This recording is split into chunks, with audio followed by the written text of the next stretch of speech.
Hello and welcome to this week's edition of the Green Wisdom Health Show. I'm Janet Lewis. And I'm Dr. Lewis. And we're here to educate you a little bit more this week about counting sheep need some sleep, because so many of you out there are not sleeping, and we hear about it. And it causes so many problems like memory issues, mood changes, weakened immunity, high blood pressure, weight gain. And we're going to address all of those questions today and what it does and how to fix it, some sleep remedies that you may be missing. And did you actually know that there is a body clock that goes along with waking up at certain times of the night that can cause you to know which organ you need to work on, so you'll know how to fix it? So we have a whole lot to get to today. Dr. Lewis is going to, as he always does, inform us about what we can do to make our lives better. We have got tons of questions from you guys. Thank you so much for participating in that and sending in questions. At the end of the show, I'll tell others how they can also send in questions. So, Dr. Lewis, let's just jump right in and get to why are we counting sheep? Why are we counting sheep? And we're in need of sleep. So, why are we? Well, I thought about that at 4:30 a.m. this morning when I woke up. Sleep is very elusive for many people, and the problem is there's so many different reasons. First of all, I'd like to thank the people that continue to listen and to share this with other people. We've had just an incredible amount of referrals lately, so I do appreciate you. And then there's the people like Gary and Amarillo that just keeps doing the right thing over and over again, and Rob in Michigan, Brian in Tennessee, et cetera, et cetera. But there's so many people that do this, and you never know what Janet and I, or we never know what we say that's going to motivate someone, because last month we were on the Survival Podcast, and I suggest most of you check this out. Jack Spirko's a pretty awesome and incredibly intelligent man. I gave my worst interview ever, and I cannot, it just blew my mind how many people came in because of that, and they said, well, you were authentic because I got a little emotional, but so we hope that we say something that motivates you to get better sleep, because that can be the hub of getting healthy. There's so many different reasons, you know, and what we can see on lab, let me just get to that. We check the cortisol level, and we can tell if you're real sluggish into adrenal fatigue or your adrenals are going too much. And that's, that's the people that can't sleep at night because they're worried about something. They're worried about the exit down the road 500 miles away. No, don't worry about things. Let it go. Be peaceful. One of the things I think is the big reason, I'll get into some of the nutritional and physiological things, but one of the reasons I think we have such issues is we've become a nation that's busy. And I don't think busy means fruitful or productive. And we kind of get hooked on that. It's like, I'm busy. Well, sometimes Janet and I feel guilty when we just have nothing to do. And it's like, okay, let's go, let's move. And that's not necessarily a good thing. I feel guilty. So actually, I asked Janet this morning if I can have tomorrow afternoon off and go pig hunting. So I'm going to play hooky. And sometimes you need to play hooky, and you need to relax. You need to get grounded. You need to get back to nature. So, you mentioned relaxing and stress and everything. I made a correlation that I thought was pretty interesting.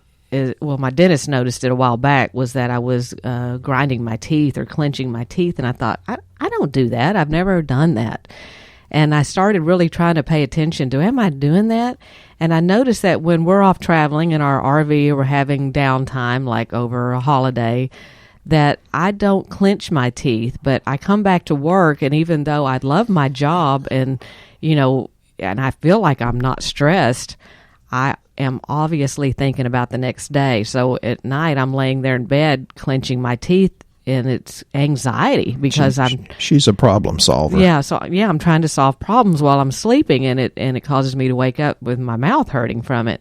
And I thought, well, I'm going to try adding in L-theanine last night because that's for anxiety. And I had the best night's sleep. I was laughing in my dreams. I woke up this morning, my jaw was not clenched together. She was laughing at me in her dream. I was doing that. But I just thought, well, there's some simple things you can do if you can't take off work and go play outside like you'd like to. There's some things you can take that do help with that kind of stuff. Well, that's always a good point. There's so many different possibilities. I'm going to try to rush through them because we have so many questions to get to.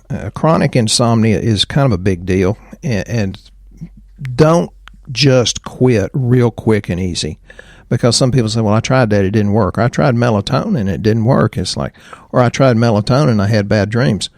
Cut the dosage down and go up gradually. I read the other day in a podcast how the melatonin can be used for treating cancer, and I quoted the cancer entity that studied this. When you get around 9 to 10 milligrams, it gets to be the youth hormone. And yeah, you may wake up groggy the next day, and we're going to get into the detox because we had a good question about that. So melatonin's a really, really good thing. We have that. We sell a lot of it. I know it works, and I take it at night too. And the big one is 5-HTP as well, because that one, those are for, I guess I like the problem-solving things, but people that can't go to sleep, they're just rewinding the day in their mind, and they're going, well, I should have done this, I should have said this, and they lay there, and then all of a sudden, oh my gosh, it's almost midnight. 5-HTP stops those thoughts. It helps with mood, weight loss, and sleep. You take it about 30 minutes before you go to bed. We do the 100 milligram because that's for adults. They've got a 50 milligram for children, but it will actually stop the thoughts. It won't keep you asleep like melatonin keeps you under, like Dr. Lewis was talking about, but 5-HTP takes the edge off at the front of it. So one of those and one of the melatonin would be a great combination. And as Janet mentioned earlier, the body clock, and I was up at 4:30. It's real common for me. Well, the body clock is like, for lungs, is 3 a.m. to 5 a.m. So, and I've always had a lung bronchial weakness there, but I don't know how that converts with the time change and all that, but I would suspect, that's why you hear me clear my throat a lot. Some other things is calcium and magnesium, and I'm not a huge fan to push calcium, but I do push a lot of magnesium, and you can take a warm bath, not necessarily a shower. You take a warm bath, and of course that's going to increase your vascularity, that's going to relax you. Many people put magnesium in the tub. They love to get magnesium through the skin, which does work. That's why Epsom salts works, because that's a magnesium. I think it's much more effective. It does work getting it through the skin, but I think it's more effective just to swallow a capsule or two rather than trying to get it entirely through the skin. But so the warm bath, with magnesium can work. Anxiety, stress, and grief, that can, help us stay awake at night when we need to be sleeping.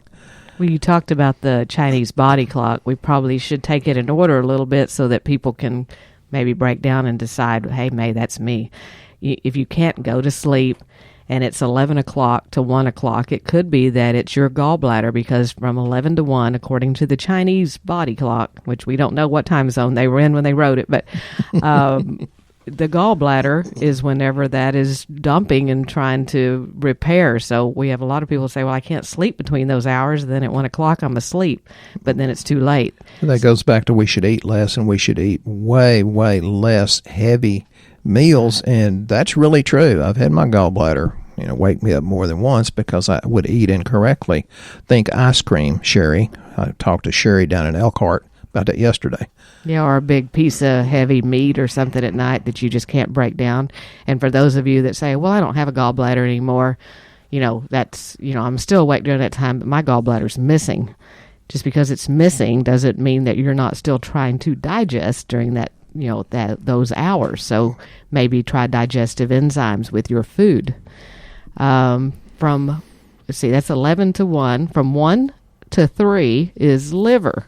So you've got gallbladder and liver, and Dr. Lewis will have to tell you, but they're intertwined somehow. And when one starts working, then the other one starts working after that. So from 11 to 3, you could basically have all kind of digestive problems, and you can't sleep. Correct? Yeah, and there's certain things you have to consider, and it depends on who you listen to. There's an issue with what you eat in the evening. Some people say, well, don't do carbs or simple carbs or sugars after 6. And then there's other people that say, well, you need to eat a spoonful of honey. Well, it's got to do with glycogen and glucagon in the liver, and I don't want to get into that. But you need to take care of your liver because that is the major detoxification organ, maybe in addition to bladder and colon. But well, if you're a heavy alcohol drinker at night from 1 to 3, your liver may not like you. So, think of something that will help support the liver. We use a product called Liver Support and Detox. Yeah, it's really incredible the way it's put together. And if you have elevated liver enzymes, even if it's in the reference range, if it's elevated more than about 24, 26, a little bit higher than that, I add taurine, which is an amino acid which helps thin the bile so that it runs through and helps dissolve that much more quickly. But taurine also helps the brain function and also helps heart function and muscle rebuilding. And so then you get from 3 to 5, and like Dr. Lewis said, that's lung meridian. Well, now that the heat and the cold is hit, and we're running our heaters at night, the air is really dry. Then your lungs are not very happy with you. So we do several things for that. We first run a humidifier in the room to try to keep moisture in the air to help the lungs. The other thing you can do, which helps your liver as well, is a product called NAC. It's NAC. It's N-acetylcysteine. And what it does is help thin mucus so that you can expel it. So if you do have a lung problem, like Dr. Lewis and I both do, at least it doesn't get stuck and become pneumonia. And it helps you sleep because in the morning you'll just notice that you're just getting rid of mucus because it's got to come out because the NAC did that. And the NAC is a precursor to glutathione, so that helps with your detoxification pathways. And then also raise their immune system, right? Absolutely. We are very fond of a new product that we have. I love, love, love it. It's called Immune Essentials.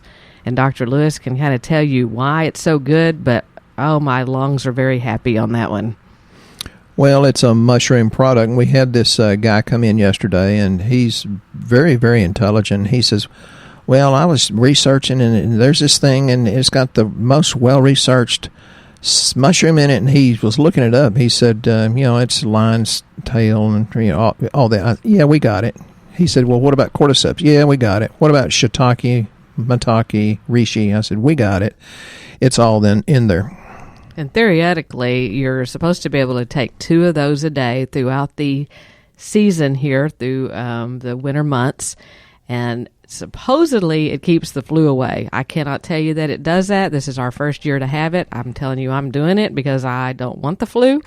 But it's about keeping your immune system up, so that's called Immune Essentials. But we're having people that have low white blood cell count that it's early in the game, but it seems to be coming up, which higher white blood cell count, to get it from a 2 or 3 up to a 4 or 5 means greatly enhanced immune system. Right. And then there's 5 to 7 a.m. So if you're one of the early risers and you don't want to be an early riser, but you have to get up because you can't sleep, that's because your colon is giving you a problem. That's when it's supposed to excrete the toxins. Yeah, so you've been busy all night with your gallbladder stuff and then your liver, and then at 5 a.m. your colon says, hey, let's get busy and let's get this on. So what can we do for our colon, Dr. Lewis, so that maybe it will let us sleep through the night? Probiotics? Yeah, eat less and eat better. I keep harping on this eat less, and it's like, well, I thought I was 5'10" for all these years, and 2 insurance physicals later, as I get older and the discs get thinner and thinner, both physicals say I'm 5'11", so who the heck knows?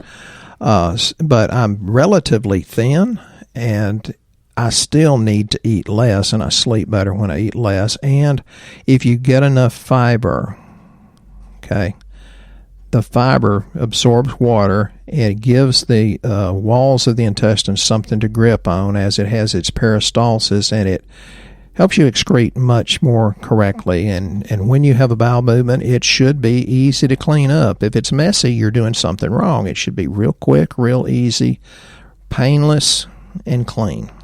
And maybe part of the reason people are getting up from 5 to 7 in the morning going to the bathroom is because they have constipation issues and they didn't go during the day all day before, which For those of you new listening out there, you should be going within 30 minutes to an hour after you eat each meal. And that's not easy to always accomplish with many people, and that's why we push magnesium. If you're constipated, which is 1 bowel movement per day or less, magnesium citrate.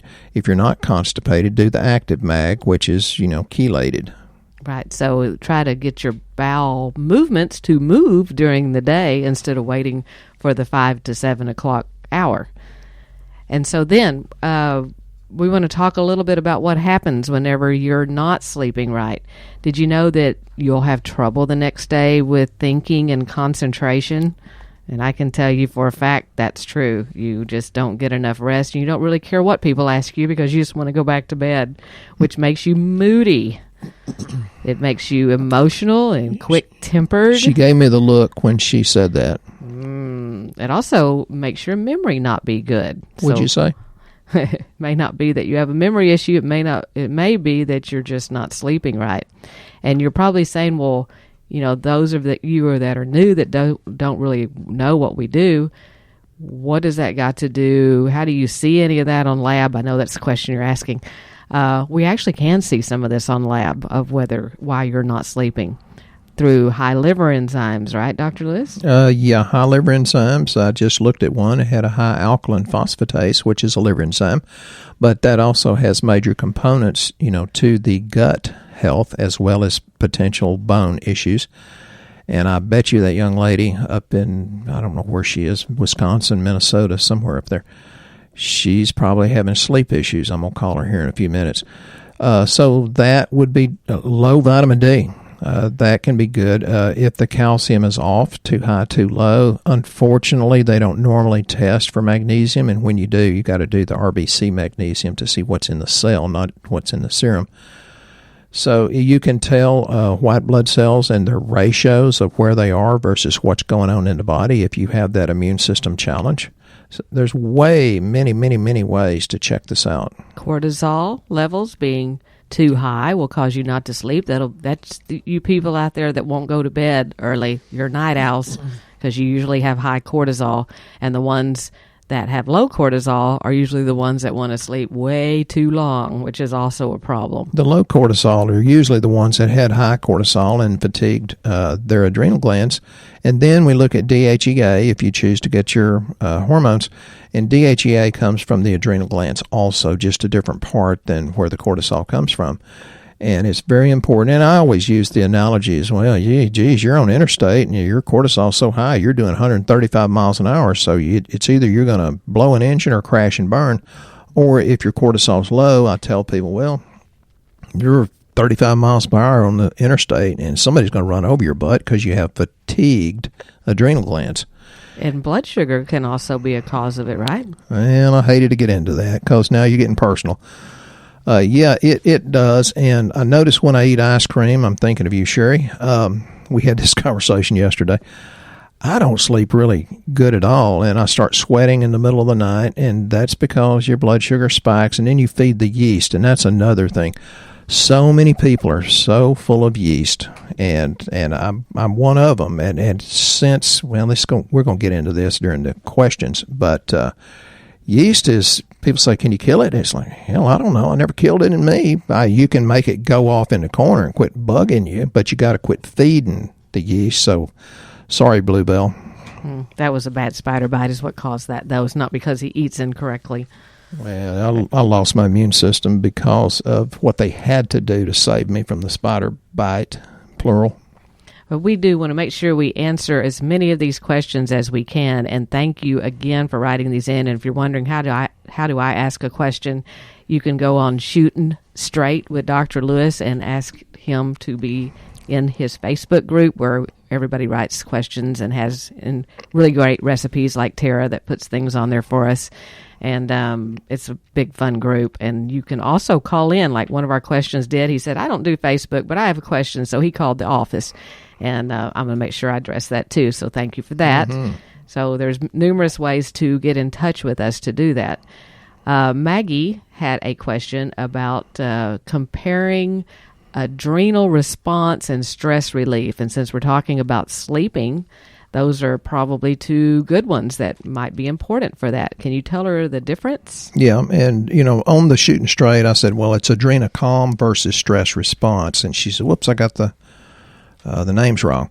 The adrenocalm is for people that have the high cortisol and you can't put your brain down at night. It's like, just shut up and go to sleep. Well, that just makes it worse. So the adrenocalm, it's Relora, and that is some really high-class stuff. Magnolia bark, and it has a very high amount for not much money. I'm amazed how they do that.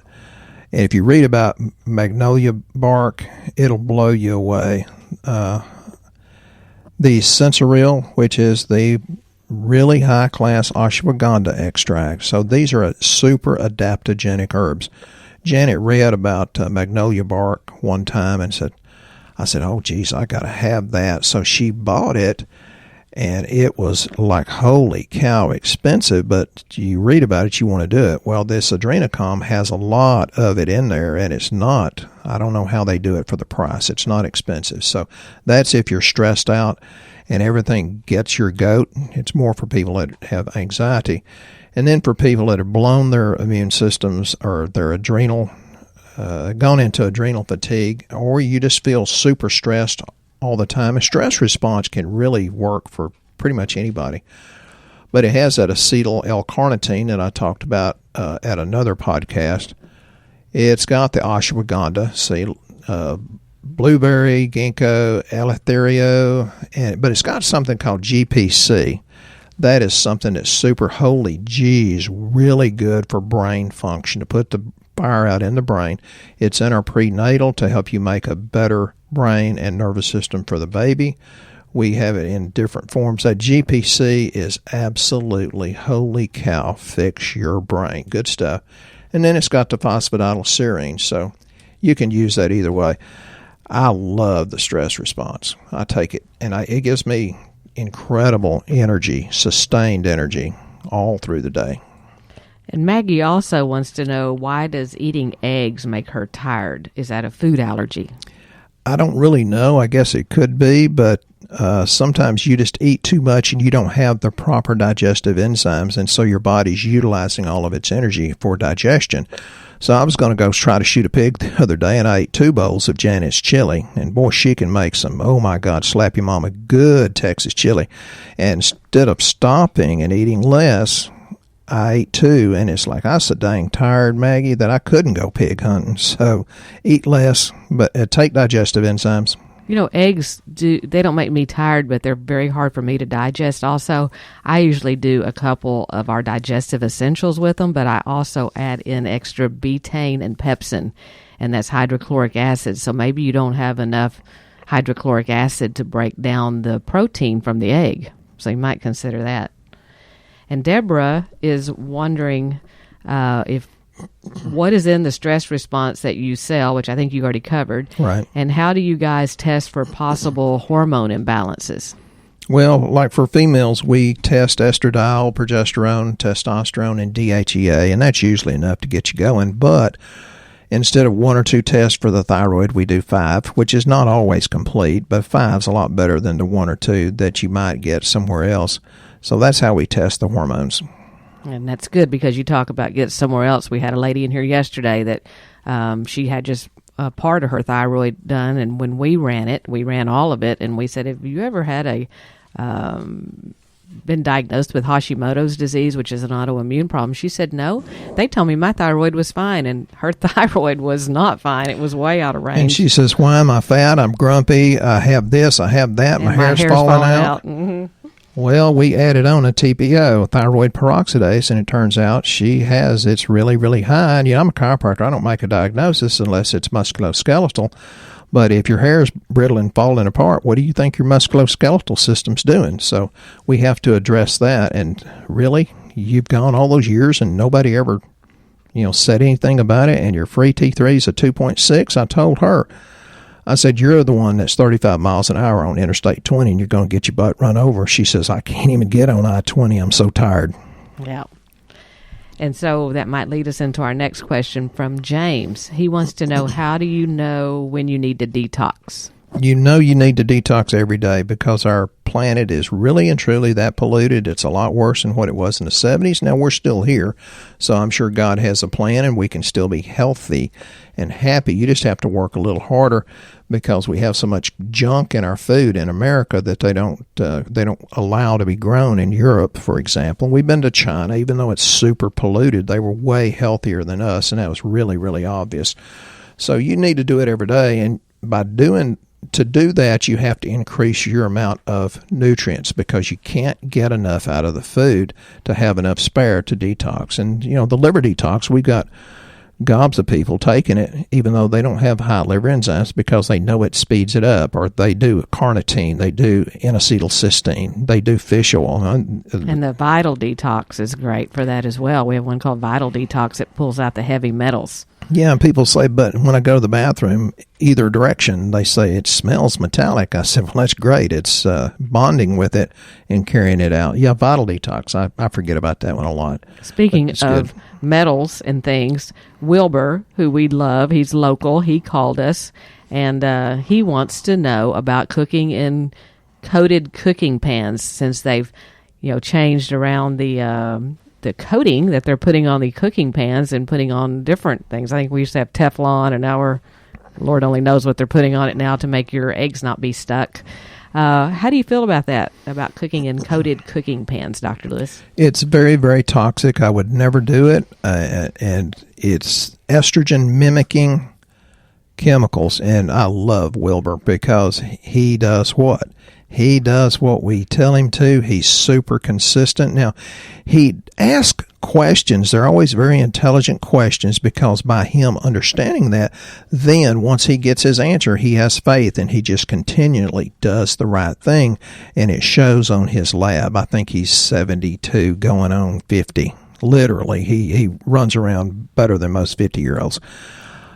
Stay away from it. I think the only thing you should cook in is cast iron, glass, or stainless steel. And Donna has a question. She's having a total knee replacement coming up next year. I'm sorry, Donna, or congratulations. I'm not sure which one. She was answering somebody else that was getting the knee replacement. One of my concerns is what the antibiotics are going to do to my gut microbiome. I wish there was a way to make a backup to be restored later, because she's worked so hard on trying to take care of all of her gut issues. And I guess you don't want to lose that. She thinks Dr. Lewis is going to mention something about doing probiotics. Is that what you're going to recommend? Yeah, and again, it wasn't Donna having a knee replacement. She was talking to another guy, but and she writes some really good, intelligent questions. Yes, probiotics for sure, but before you have surgery, you want to be off of supplements for about 10 to 14 days because not only can it thin the blood, it also can speed up your detoxification process, and you won't be able to be put under as well. You'll detox that too quickly. But that being said, I was taking olive leaf when I had my surgery for my spider bite, and they came in. They would, swab my wound and swab my nose, and they said, "You don't have MRSA. Why don't you?" And I was giving the lecture to the nurses at 3 a.m. about why olive leaf would kill anything they put in a petri dish, and they didn't understand why I didn't get that flesh-eating bacteria. Because they said the last 50 spider bites all got it. They said you get it from the spider or you get it from the hospital. Well, olive leaf is really, really good. Some people say colloidal silver. I'm not really a big fan of that, although we do have it. But I use that extremely cautiously. And then we have some mega doses of probiotics, and we have one probiotic that is absolutely the most researched stuff on the planet. And we're not allowed to talk about that any more than that. But we've got some high-class, viable microbes. Oh, and one more. We got a probiotic yeast, the Saccharomyces boulardii. Holy jeez, that just goes in and gathers all the booger bears. And when you go have a bowel movement, it just carries out all kinds of nasty stuff. And I've seen people near death from C. diff and all emaciated, look like, a walking corpse, and we just put them on high doses of Saccharomyces boulardii, and boom, within a month, they're fat and sassy, feeling fine. Yeah, now that we have it in a powder form, they can get it down a lot faster and be more effective quicker. So We have one more that Dr. Lewis can address here really quickly because we're running out of time. Martin wants to know what the best way is to prepare for and execute a water-only fast, and how long should it be to reboot digestion? I don't really know about the digestion part. When I fast, and I probably need to, it's a minimum of 3 days. Usually I'll go 5 days. Sometimes I'll go 8, and I haven't done that in a while.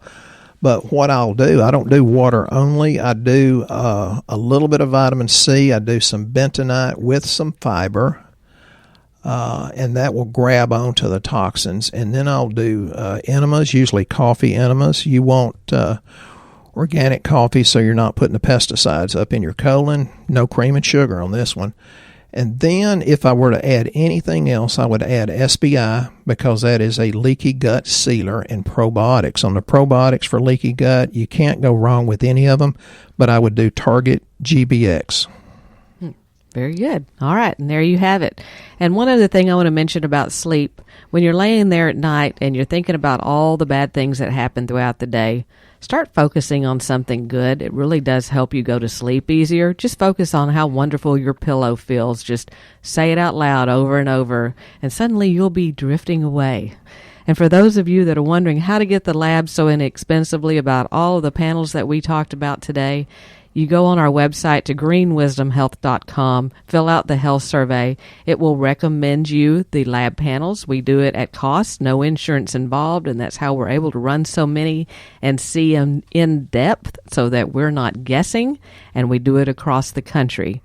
Thank you again for listening to our show. Please keep sending your questions. We love, love, love it. We hope you have a blessed week, and we'll be here next time on the Green Wisdom Health Show. Once again, our show has come to an end, but your hope in your health is only beginning. If you or a loved one are in need of a different outcome and are waiting for a brighter future, take the first step and go to our website and fill out the health survey.